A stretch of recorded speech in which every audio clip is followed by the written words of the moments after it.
Le colloque Démarche prospective, imaginons ensemble les bâtiments de demain. Proposé par l'ADEME et le CSTB, mardi 25 janvier 2022. Bonjour à tous et bienvenue. Directrice de la rédaction de Bâti Actu, je suis ravie de vous retrouver pour ce colloque présentant la démarche prospective ADEME-CSTB. Imaginons ensemble les bâtiments de demain. Nous sommes en direct, en studio, et me rejoindront ou se connecteront les intervenants de ce colloque. Pour ouvrir nos débats, nous retrouvons sans plus attendre Madame la ministre Emmanuelle Wargon, chargée du logement. Bonjour Madame. Bonjour à tous. Je voudrais saluer le président du CSTB, Étienne Crépon. Je voudrais aussi bien sûr saluer le président de l'ADEME, Arnaud Leroy, toutes les équipes et tous les organisateurs de cette manifestation. Et vous dire mon plaisir d'être avec vous pour introduire cet après-midi dédié à la démarche de prospective Imaginons ensemble les bâtiments de demain, lancée par l'ADEME et par le CSTB en 2019. Je trouve en effet cette démarche intéressante à plusieurs titres. D'abord parce qu'elle répond à un enjeu essentiel d'accroître nos connaissances pour éclairer nos politiques de long terme, et puis parce qu'elle traite des bâtiments dans tous leurs aspects. Et les démarches prospectives précédentes se concentraient plutôt sur des sujets dédiés, que ce soit l'énergie ou les émissions de gaz à effet de serre, mais pas le bâtiment dans sa globalité. Et donc là, vous intégrez tous les enjeux environnementaux, mais aussi fonciers, qualité du logement, pour explorer l'avenir et prendre le recul nécessaire. Et cette exploration est particulièrement utile en temps de crise, au moment où la crise sanitaire a beaucoup reposé de questions sur la manière dont nous habitons, dont nous vivons dans les bâtiments aujourd'hui et demain. Au-delà des scénarios et des résultats de la démarche qui vont être présentés, c'est la méthode et le processus utilisé qui sont intéressants. Explorer l'avenir, c'est ainsi confronter des idées, partager des enjeux, diagnostiquer des problématiques, échanger de la connaissance et travailler en réseau avec tous les acteurs. Alors, les enjeux que vous avez identifiés, évidemment, ça ne vous surprendra pas, ne sont pas très différents de ceux que le ministère porte, puisque nous portons au ministère de la Transition écologique et au sein de ce ministère, le ministère du Logement, le fait que le bâtiment est dans une période de mutation importante qui représente un défi, je pense, pour tous ces acteurs. Ces mutations, elles sont inscrites dans deux grandes stratégies. La stratégie nationale, qui est la stratégie nationale bas carbone, et la stratégie européenne avec le Green Deal et le paquet Fit for 55. Et dans ces stratégies, on travaille à la fois sur l'aspect source d'énergie et donc décarbonation des sources d'énergie, mais aussi décarbonation du cycle de vie, et puis surtout efficacité énergétique, sobriété énergétique, et même si c'est moins présent dans ces stratégies, qualité du logement en tant que tel. L'intérêt de ces documents et de ces stratégies nationales et européennes, c'est de donner de la visibilité aux acteurs, aux filières professionnelles pour leur permettre d'anticiper l'avenir, pour leur permettre de s'adapter aux différentes contraintes auxquelles nous serons tous confrontés, évolution des normes et des réglementations bien sûr, augmentation des prix de l'énergie. Actuellement, nous vivons, vous le savez tous, une pénurie des matériaux qu'on espère temporaire. Et puis après, on a toute la partie adaptation au changement climatique, puisque d'ores et déjà, les températures augmentent et les bâtiments doivent pouvoir répondre à ces enjeux. L'autre grande transition qui va s'appliquer également aux bâtiments, c'est la transition démographique, puisque bien sûr, nos enjeux écologiques sont importants, mais nous sommes aussi en phase d'un vieillissement de la population. Et donc, l'adaptation des bâtiments et des logements à ce vieillissement est également une dimension très importante. Alors, si j'en viens au sujet bas carbone, la France a embrassé ce sujet avec détermination, d'abord en portant l'ambition pour le neuf, et c'est, vous le savez, la RE 2020, et qui fait de la France une des nations pionnières de la construction bas carbone en Europe et qui nous permettra d'être très facilement au rendez-vous de la directive européenne performance énergétique des bâtiments sur la partie neuve. La particularité de cette réglementation, c'est qu'elle est progressive, elle fixe un cadre général, elle fixe des jalons. Le premier est rentré en vigueur au 1er janvier 2022. Les suivants arriveront en 2025, puis 2028 et 2030. Mais à l'intérieur de ces jalons, elle permet à chacun de trouver les matériaux bas carbone sans en exclure aucun et les procédés constructifs qui permettent d'atteindre la décarbonation. Nous avons besoin de continuer à soutenir l'innovation et c'est aussi pour ça que les travaux que vous avez menés sont particulièrement intéressants. Innovation dans les matériaux, innovation dans les modes constructifs, pour que cette innovation soit au service à la fois de coûts maîtrisés et d'une construction plus écologique. Alors l'innovation, nous la soutenons, notamment dans le cadre du 4e plan d'investissement d'avenir, dans lequel nous avons mobilisé 20 milliards d'euros. Et parmi les investissements du plan France 2030, lui-même doté de 30 milliards d'euros, et là-dedans, vous retrouvez l'innovation sur les modes constructifs, des matériaux du futur, et à l'intérieur de ces matériaux, un effort particulier sur le bois et sur les matériaux biosourcés. Nous avons aussi besoin de travailler sur l'innovation, non seulement sur les matériaux, mais sur les modes constructifs. C'était le travail qui a été engagé il y a quelque temps sur l'industrialisation de la construction et sur la construction hors site. Ce sont des sujets sur lesquels nous devons encore progresser. Les premières recommandations, les premiers travaux existent.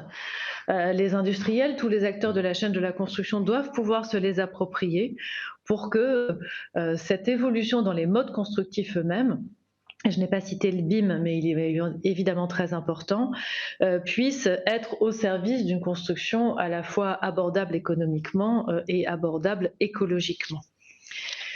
Comme vous le savez également, le ministère a, en parallèle du travail que vous avez lancé une démarche de prospective plus large que la vôtre, qui s'appelle Habiter la France de demain, puisque la démarche que vous avez pilotée, cher Étienne et cher Arnaud, est centrée sur le bâtiment. Habiter la France de demain se pose des questions d'aménagement du territoire pour construire une vision à la fois prospective, politique et partagée de la façon dont nous voulons habiter.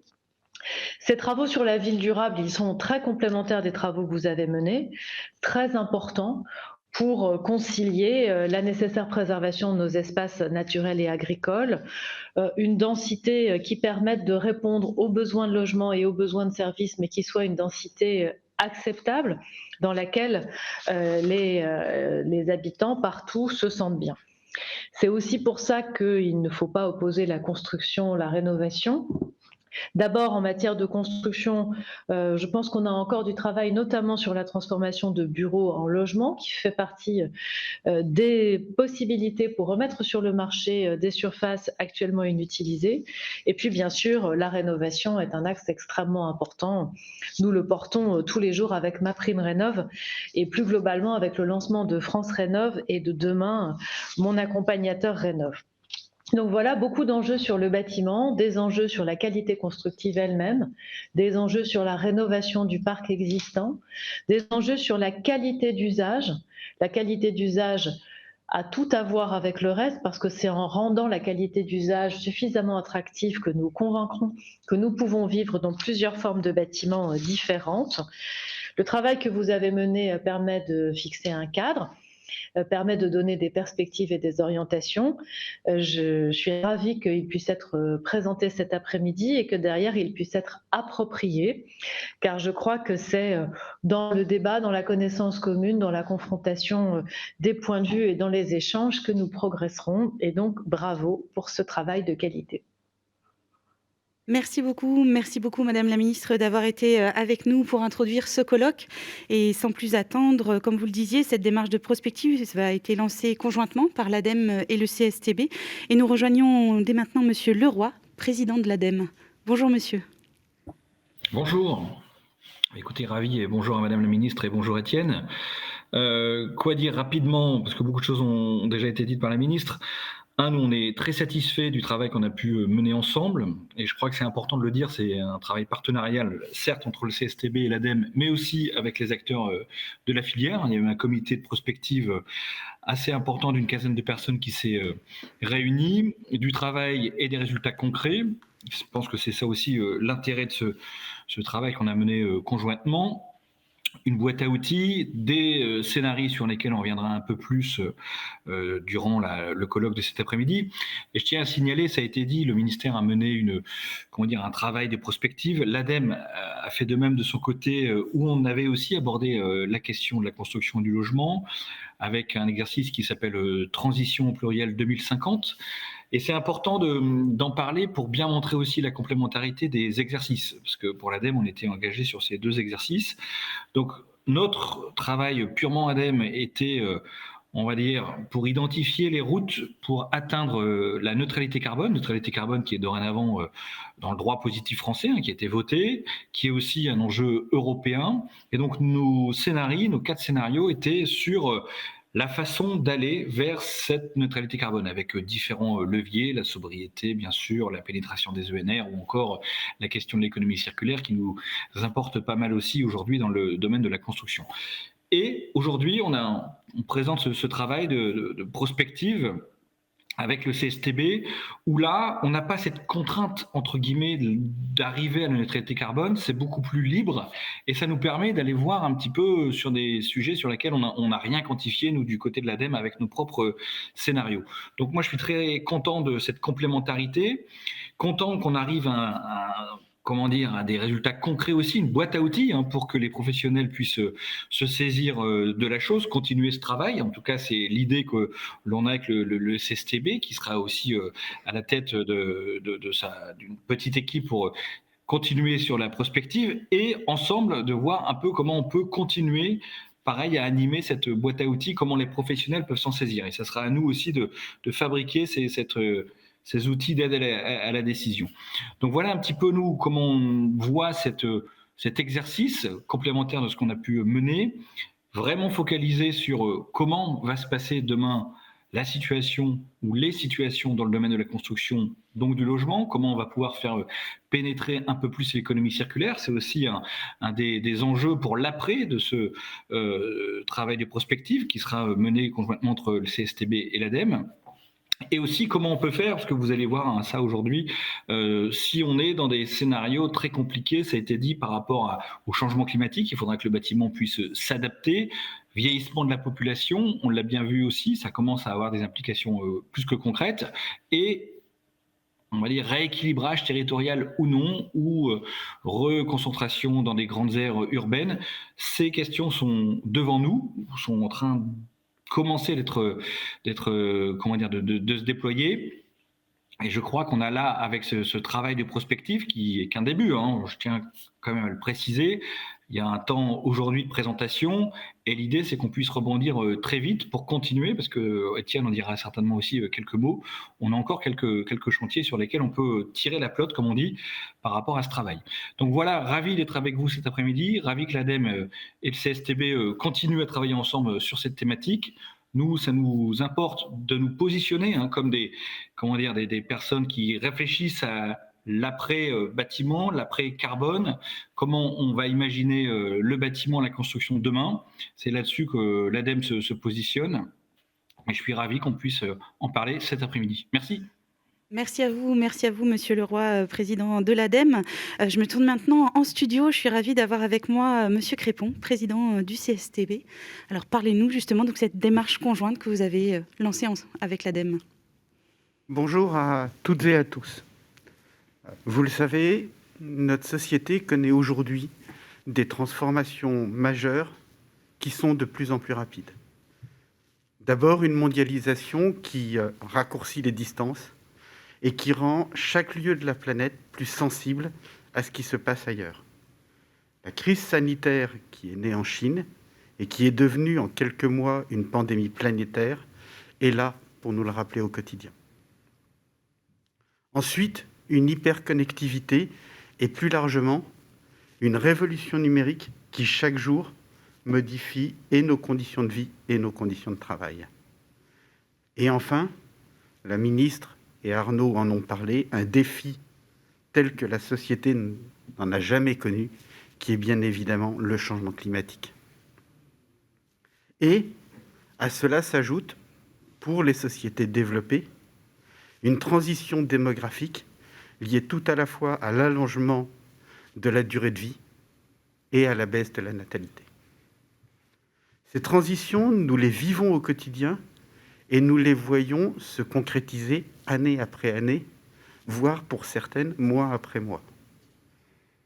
Alors, il faut bien avoir en tête que l'immobilier est une activité fondamentalement de temps long et à très forte intensité capitalistique. Il faut plusieurs années pour construire un bâtiment et souvent plusieurs décennies pour le rentabiliser.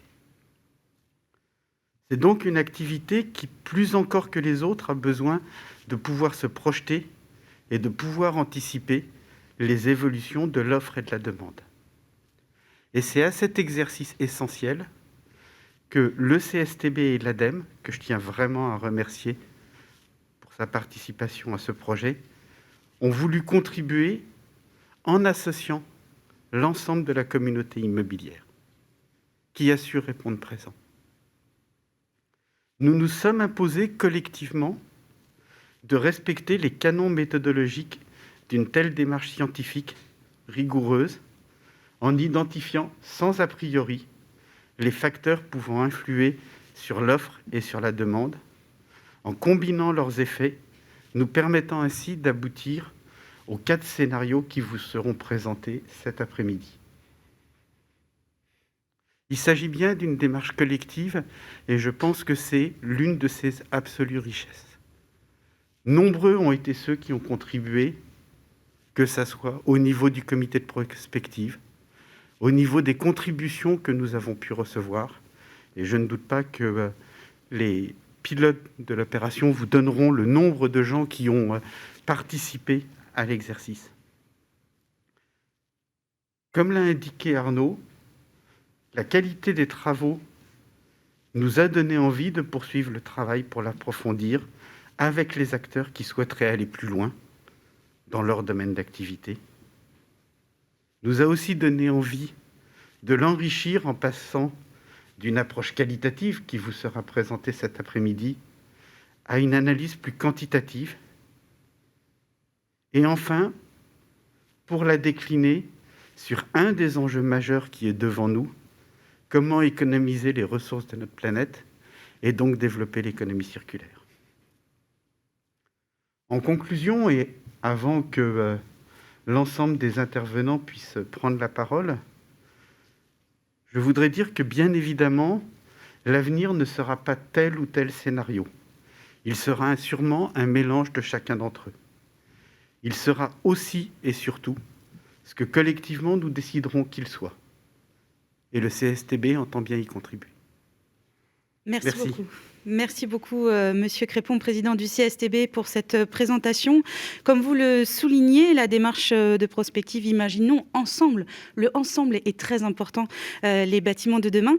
Donc, vous l'avez lancé avec l'ADEME en 2019. Cela vise à préparer l'avenir des bâtiments en France à l'horizon 2050 en partageant les différentes visions des acteurs de la construction et de l'immobilier.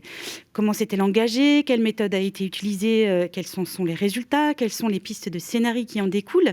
C'est ce que nous allons découvrir tout cet après-midi, notamment dans une première séquence avec les pilotes de cette démarche au CSTB et à l'ADEME, Jean-Christophe Vizier, Alban Gaspard et Jérémy Elbez. Nous entrerons ensuite dans une phase de débat qui sera fortement intéressante, une phase de débat, 2 tables rondes réunissant les principaux acteurs de la filière. Quelles questions, justement, ces scénarios posent-ils à ceux qui construisent, rénovent et exploitent, ainsi qu'aux fournisseurs de cette filière? Et enfin, comment s'approprier concrètement cette boîte à outils qui nous a été proposée pour imaginer les bâtiments de demain? 3 acteurs viendront nous raconter leur expérience. Restez à l'écoute. Et pour commencer, je vous propose de retrouver en images la présentation de la démarche. Et on fait une petite pause et on se retrouve. À tout de suite.